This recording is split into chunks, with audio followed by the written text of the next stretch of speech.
الحمد لله نحمده ونستعينه ونستغفره ونؤمن به ونتوكل عليه ونعوذ بالله من شرور أنفسنا ومن سيئات أعمالنا من يهده الله فلا مضل له ومن يضلل فلا هادي له ونشهد أن لا إله إلا الله وحده لا شريك له ونشهد أن سيدنا ومولانا محمدا عبده ورسوله صلى الله عليه وعلى آله وأصحابه وسلم تسليما كثيرا كثيرا أما بعد فأعوذ بالله من الشيطان الرجيم بسم الله الرحمن الرحيم ما كان محمد أبا أحد من رجالكم ولكن رسول الله وخاتم النبيين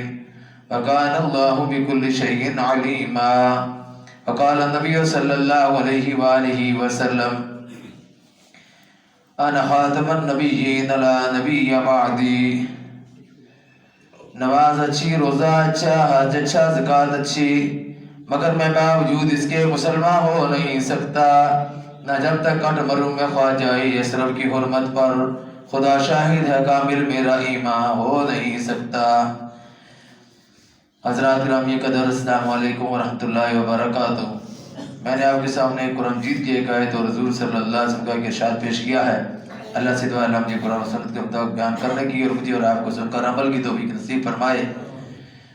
ختم نبوت کا مسئلہ انتہائی حساس ترین مسئلہ ہے، بڑا سنگین مسئلہ ہے۔ بعض دفعہ ہمارے ملک کے اندر نئے نئے کام ہوتے ہیں مسلمانوں کو متوجہ کرنے کے لیے، جیسے کوئی چور اگر کسی کے گھر چوری کرنا چاہے تو پہلے وہ پتھر پھینکتا ہے دیکھنے کے لیے کہ گھر والے جاگ رہے ہیں یا سوئے ہوئے ہیں۔ وہی کیفیت ہے یہاں پر بھی کہ لوگ ختم نبوت کے مسئلے کو ابھی تک نہیں سمجھے، اور تو اور اس ملک کا چیف جسٹس ختم نبوت کے مسئلے کو نہیں سمجھ سکا کہ ختم نبوت کا مسئلہ ہے کیا۔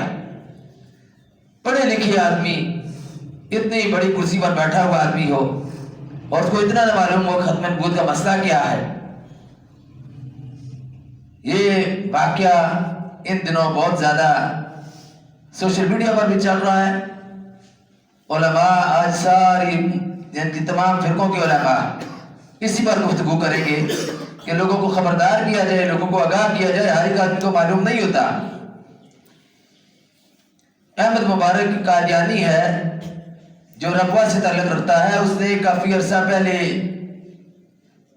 مختلف قسم کے جو نیچے والی عدالتیں ہیں، ہائی کورٹ وغیرہ اور باقی عدالتیں، سپریم کورٹ کے علاوہ اس میں اس نے مقدمہ پیش کیا کہ ہمیں تبلیغ کی اجازت دی جائے، قادیانیوں کو، مرزائیوں کو تبلیغ کی اجازت دی جائے۔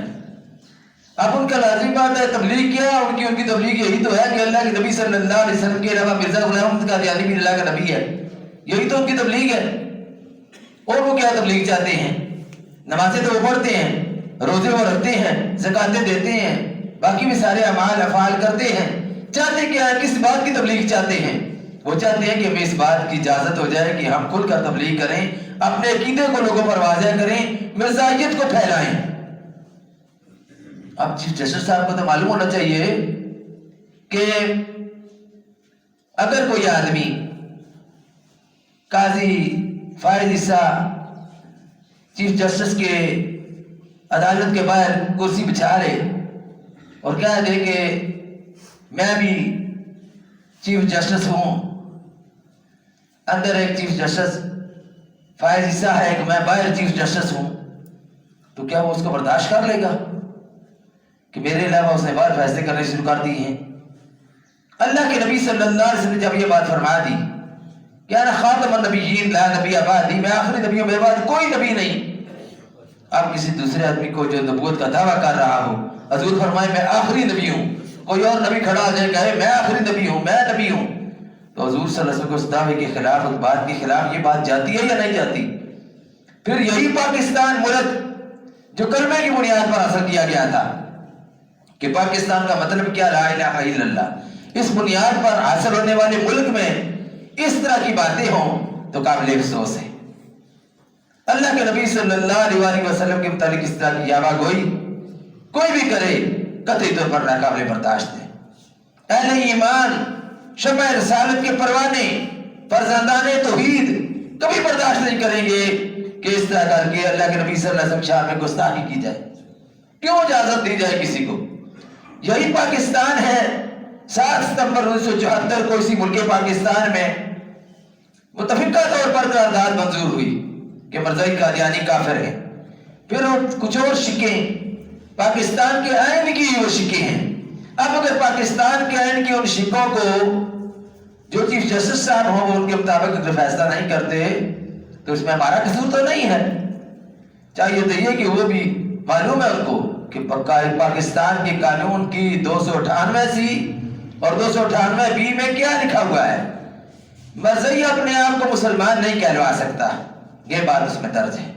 اپنے آپ کو مرزائی مسلمان نہیں کہلوا سکتا. اور دوسرا یہ کہ مرزائی مذہب کے طور پر اسلام کو نہیں استعمال کر سکتا.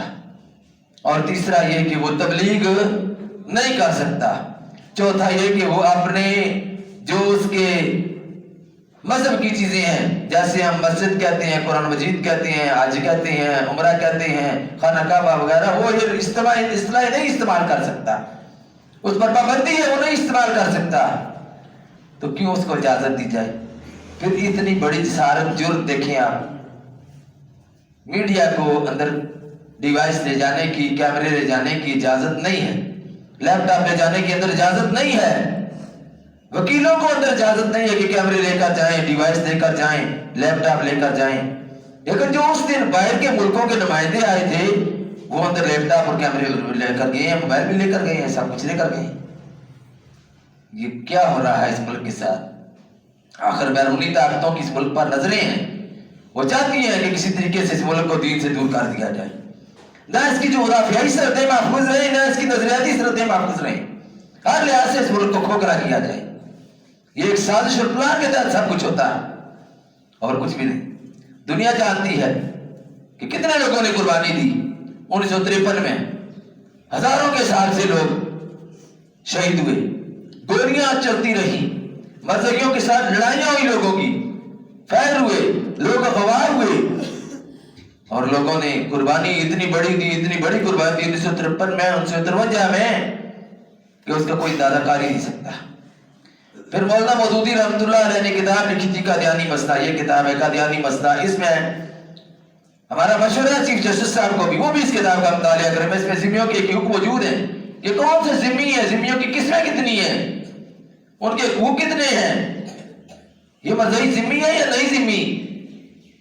اقلیتی قوموں میں ان کا شمار نہیں. ان کا تو کوئی مذہب ہی نہیں. جن کا کوئی مذہب ہی نہیں، نہ ہندو مذہب ہے ان کا، نہ سکھ مذہب ہے ان کا اسلام مذہب، تو ہم ان کو کہتے ہیں کہ نہیں تمہارا یہ مذہب. جن کا مذہب ہی کوئی نہیں، نہ ہی کوئی فرقہ ہے، نہ ہی کوئی اقلیت ہے، بلکہ ایک بہت بڑا فتنہ ہے، فتنہ قادیانیت ہے. تو اس فتنے کے خلاف آواز اٹھانا ہر مسلمان کی ذمہ داری. یہ فرقہ نہیں ہے. مسلمانوں کے درمیان پھر اس سے آپ اندازہ لگائیں کہ بیرونی طاقتوں کو کتنا اس مسئلے کے ساتھ اختلاف ہے ہمارے اس مسئلے کے ساتھ، کہ وہ مکمل طور پر ان کو پروٹوکول دیتی ہیں، ہر قسم کا ان کو تحفظ دیتی ہیں. کوئی بھی گستاخی کرے حضور صلی اللہ علیہ وسلم کی شان میں، باہر کے ملک، یورپی ممالک، وہ ان کو پناہ دینے کے لیے تیار ہیں. وہ پہلے پناہ دیں گے، ویزا لگے گا اسی وقت باہر چلے جائیں گے. لیکن اللہ کے نبی صلی اللہ علیہ وسلم جب عزت کا مسئلہ آ جائے، حرمت کا مسئلہ آ جائے، اہل ایمان کو خاموش نہیں بیٹھنا چاہیے. اہل ایمان کو اپنے جذبات کا اظہار کرنا چاہیے، جس طرح بھی کریں. معلوم ہونا چاہیے کہ مسلمان قوم مردہ قوم نہیں ہے. ابھی اس مسئلے پر مسلمان قوم مر سکتی ہے.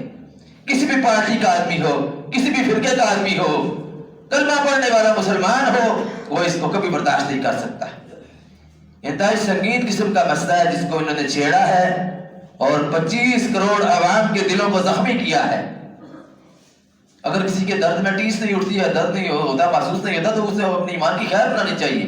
کیونکہ لا یؤمن احدکم حتی یکون احب الیہ من والدہ وولدہ والناس اجمعین. اس وقت تک تم میں سے کوئی مومن نہیں ہو سکتا جس وقت تک اس کو محمد رسول اللہ صلی اللہ علیہ وسلم اس کی ماں باپ سے، اس کی اولاد سے اور دنیا کے سارے انسانوں سے پیارے نہ ہو جائے.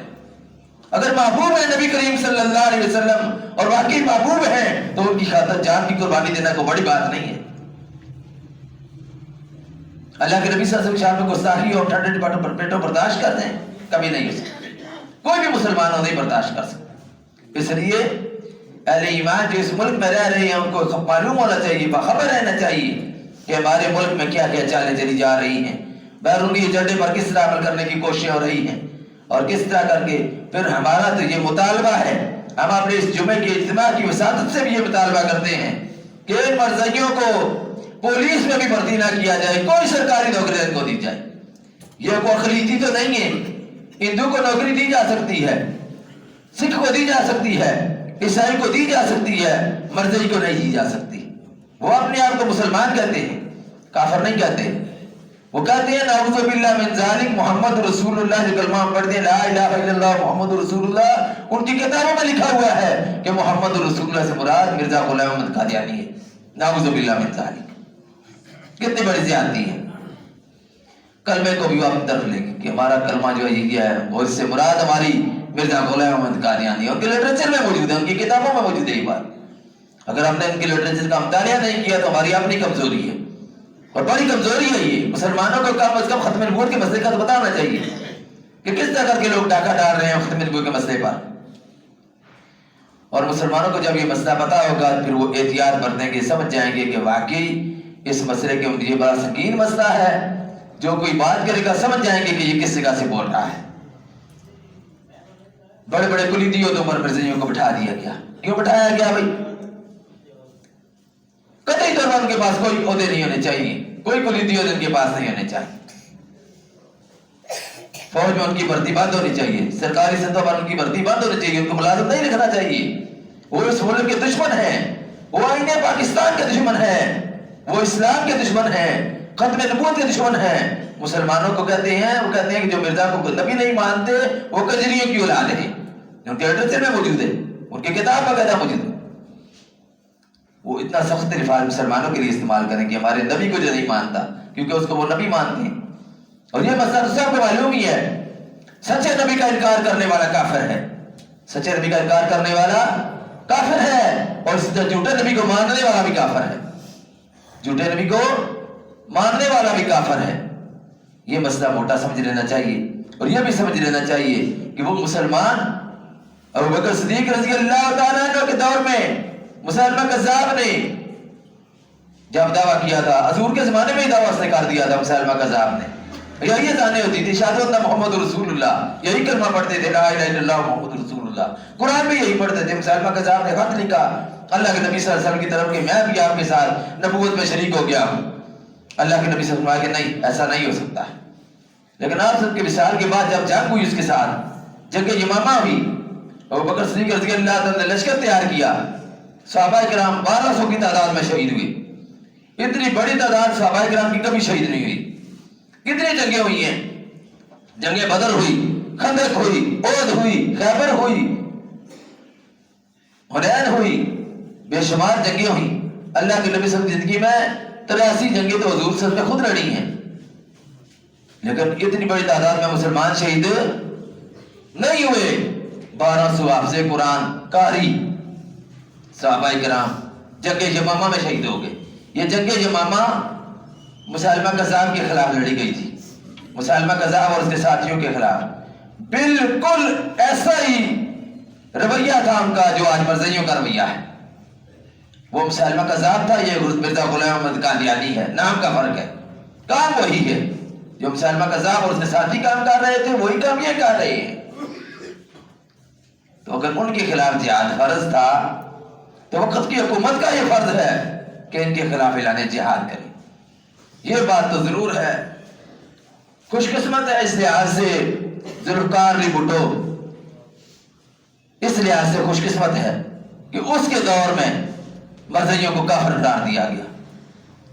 لیکن وہ جو 217 ارکان تھے قومی اسمبلی کے 18 ارکان کے علاوہ، 8 ارکان دوسرے تھے، 217 تھے، 8 وہ تھے جنہوں نے یہ بل پیش کیا، اور ان میں مذہبی فرقوں کے لحاظ سے بھی لوگوں نے کوئی لحاظ کیا کہ فلاں فرقے کا ہے۔ دیوبندیوں میں سے مفتی محمود رحمۃ اللہ علیہ